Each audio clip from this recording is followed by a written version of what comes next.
오일샌드로 잘 알려진 이곳 포트 맥머리 시민들은 세계 각국에서 일하기 위해 모여들었습니다. 대중매체는 시시각각으로 이곳 시민들을 비평하지만 수많은 사람들은 수많은 다른 이야기들을 가지고 있답니다. 지금부터 저희가 준비한 몇몇 이야기들을 들려드리겠습니다.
I like small cities or small communities because I've grown up in a small province back in the Philippines, and I'm a provincial kind of boy, so I like it here. The first time I came to Fort McMurray, I always saw it as a bustling city. There's always traffic going to the sites and going downtown, and it was the onset of the what do you call this? The recession, and the companies were laying off like people and putting a lot of them into the camps, and a lot of the workers didn't like the idea, so they just um, they just went back to wherever they lived, like in Edmonton or all over Canada, and because it was really quiet, there was no traffic going into the city and into the sites, and my dad and I would usually go out for dinner and go shopping, and one time we went to Canadian Tire, and Canadian Tire is always full of people, and it was like a ghost town in there during that time. And I'm really glad that we're back to how we were.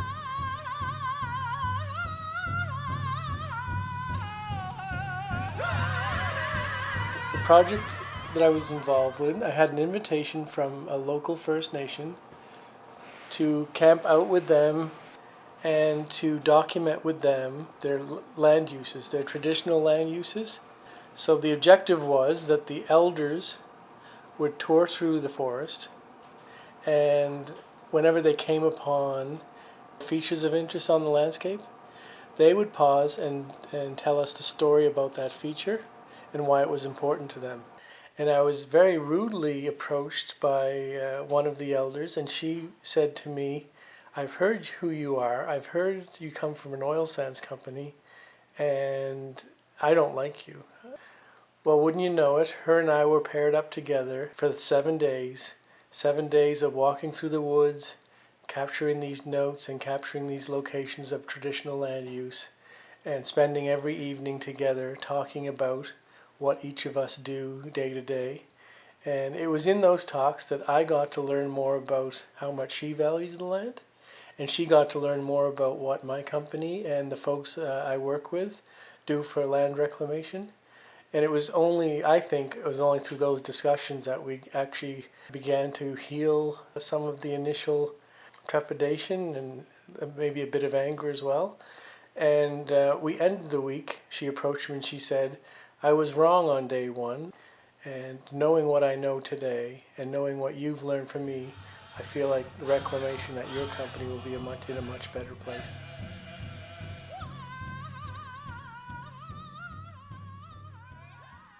I think it was the early 90s. There was a huge fire south of here, and in fact it closed the highway for days on end. In the end they started running short of some of the essential supplies, so they actually were flying in perishables like milk and stuff like that.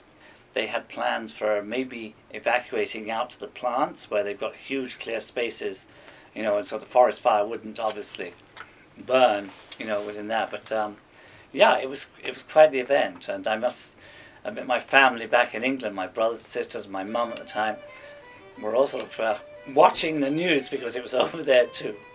But anyway, yeah, so that was probably unique to a place like this.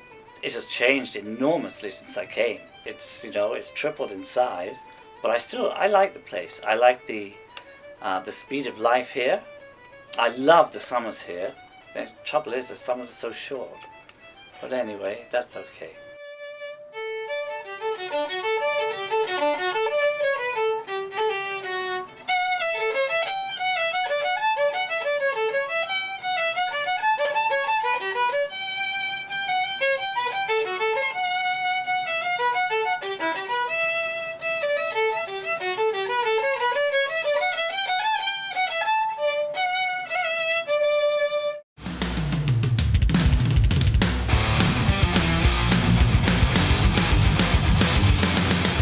Well, I recorded my first studio album with my band Holocaust in Fort McMurray in a friend's basement studio that he had set up.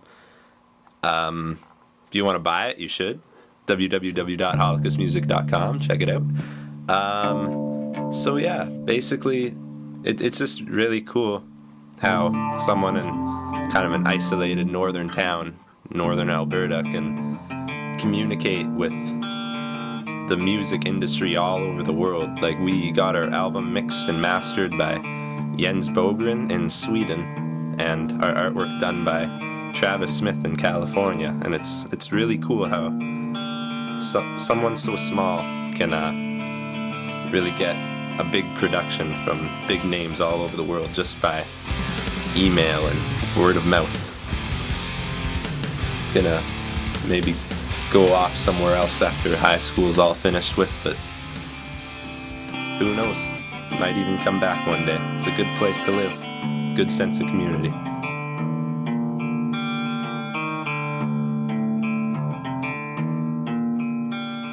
Well, yeah, with Big Brothers and Big Sisters, we do the rubber duck race, where they have 2,000 ducks and they dump them in the river. And collecting ducks out of the river is not as easy as it seems. And the first year doing it, the net had broke, so everybody was jumping into the river and throwing these ducks to shores. And I thought front page of the paper should be Big Brothers and Big Sisters save thousands of ducks, opposed to the negative image that we always get of killing them, right? So that's a lot of fun. And then this year we had a double net set up and no ducks were going to escape, and sure enough they broke through both sets and started sailing off down the river. So they're probably in Fort Chippewan by now.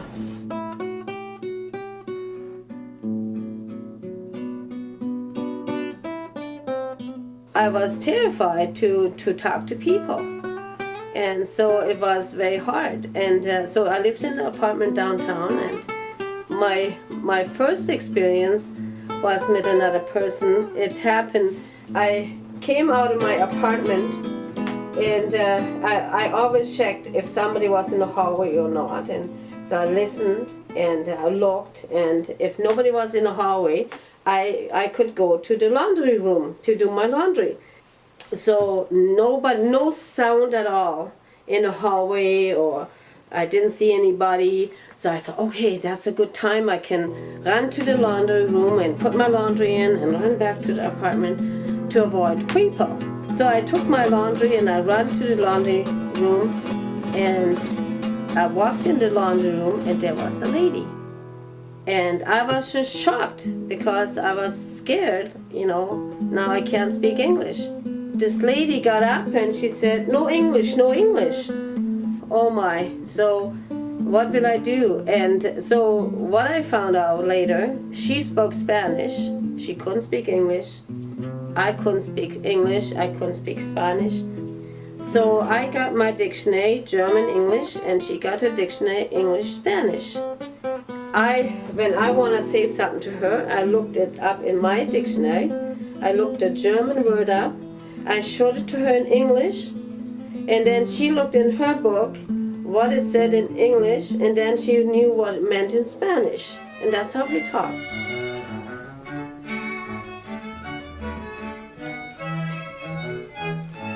When I first arrived here in 1985, it was the May of 1985. I was here for about a week or a couple of weeks, and I decided that I'd like to order some chicken wings for supper.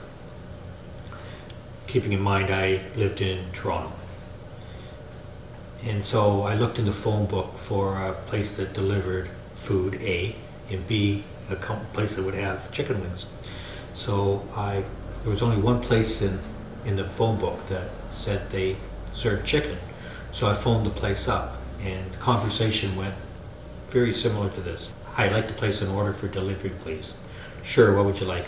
I'd like to order maybe a dozen chicken wings. There was a long pause on the other end of the line, and the gentleman said, why do you want wings? That's the worst part of the chicken.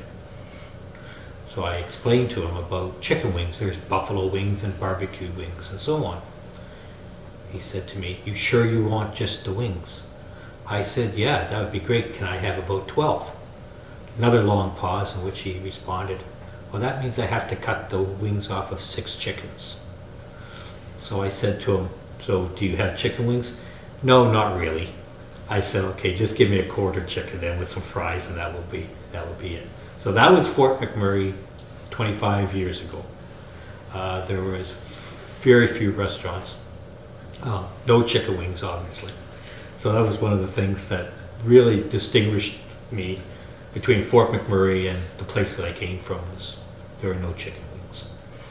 No, actually, I wasn't unhappy here in Fort McMurray, but by the time that I had left after 18 years, I felt that I needed a new adventure.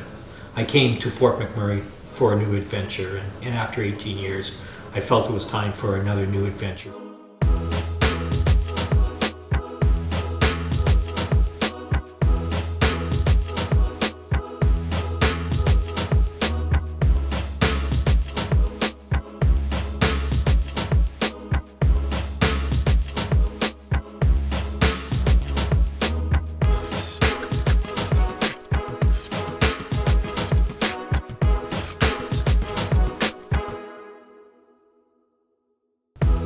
Oh, didn't see you there. Oh, look at that. Thanks for watching our show. Thanks for We really appreciate it. Yeah, Thanks for watching our show. It's a great job. you can see that. Yeah, say it in Korean. Okay, say it 감사합니다 to thank you. 감사합니다. 감사합니다. Okay, 감사합니다. Okay. 감사합니다. 합니다. 감사합니다. There you go. 감사합니다. 감사합니다.